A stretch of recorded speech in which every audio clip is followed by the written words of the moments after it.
माहौल देखा पिछले कुछ महीने में, मैं समझता हूँ कि बहुत से मुद्दे ऐसे हैं जिसको लेकर के आहत भी हुए और जो एक बाबा साहब के प्रति, संविधान के प्रति जिस तरह की आस्था होनी चाहिए थी, वो मुझे लगता है कि वहाँ नहीं है। और दूसरी तरफ राहुल गांधी जी देश के अंदर देश को जोड़ने के लिए बाबा साहब का दिया हुआ संविधान कैसे मजबूत हो, उसके माध्यम से लोगों को अधिकार कैसे मिले, आरक्षण कैसे जिन वर्गों के लिए, चाहे वो दलित हों, पिछड़े हों, उनको उसका संपूर्ण लाभ मिले और देश की तरक्की में, देश की खुशहाली में उनकी भी बड़ी भूमिका हो, ये हमेशा उन्होंने सपना देखा।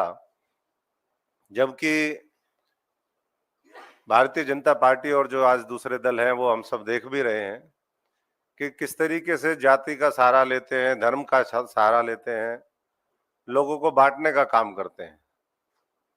और पिछले दिनों आपने, हमने सबने देखा कि किस तरीके से, चाहे वो भारत जोड़ो यात्रा हो, चाहे तमाम इस तरीके के कार्यक्रम जो कांग्रेस पार्टी ने चलाए, राहुल जी के नेतृत्व में, खड़गे जी के नेतृत्व में, सोनिया जी के नेतृत्व में, उसने पूरे देश को एक दिशा देने का काम किया।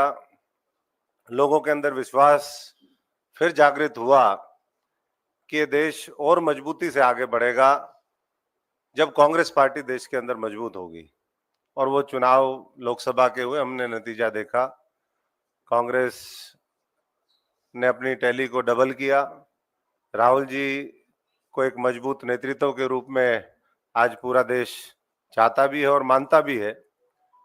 और हरियाणा भी आज उसी दिशा में आगे बढ़ रहा है कि किस तरीके से आज हरियाणा के अंदर, क्योंकि एक तरफ जम्मू कश्मीर के चुनाव है, दूसरी तरफ हरियाणा के हैं, लेकिन मैं हरियाणा की बात करूंगा क्योंकि हरियाणा से संबंध भी है और हम पूरी तरीके से चुनावी इस समर में अभी देख भी रहे हैं कि किस तरीके से जाति का सहारा लेकर के, जहां धर्म चले वहां धर्म चलाओ, जहां धर्म ना चले वहां जाति चलाओ।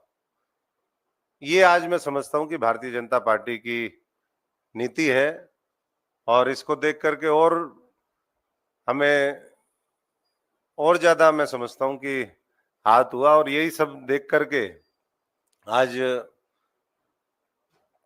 हमने फैसला लिया, कल राहुल जी की उपस्थिति में महेंद्रगढ़ के अंदर मैंने पुनः कांग्रेस पार्टी को ज्वाइन किया, क्योंकि जैसा मैंने कहा कि शुरुआत ही यही हुई। कांग्रेस पार्टी ने बहुत कुछ दिया भी।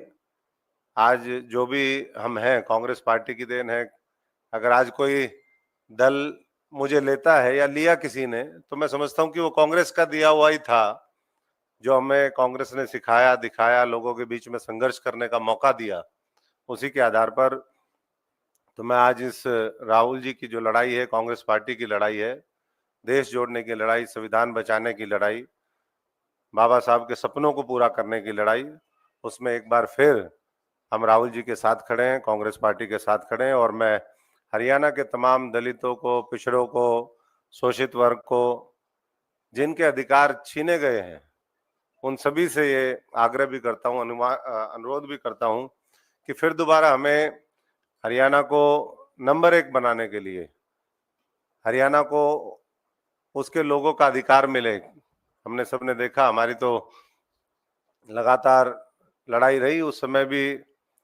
जो आज का सत्ता पक्ष है, उसके खिलाफ, चाहे वो किसान आंदोलन हो, चाहे युवाओं की बात हो, चाहे कोई भी वर्ग हो, मैं सभी से एक बार फिर अनुरोध करूंगा कि पूरा हरियाणा, कल हरियाणा के अंदर वोटिंग होनी है, पूरी मजबूती से अपने एक एक वोट का, जो बाबा साहब ने संविधान के माध्यम से अधिकार दिया है, उसका सदुपयोग करके एक बड़ा जनादेश पूरे देश में, जिसका मैसेज आए, पूरे दुनिया में मैसेज आए, ऐसा जनादेश देने का काम करें। क्योंकि ये हरियाणा वीरों की धरती है, पहलवानों की धरती है, जवानों की धरती है।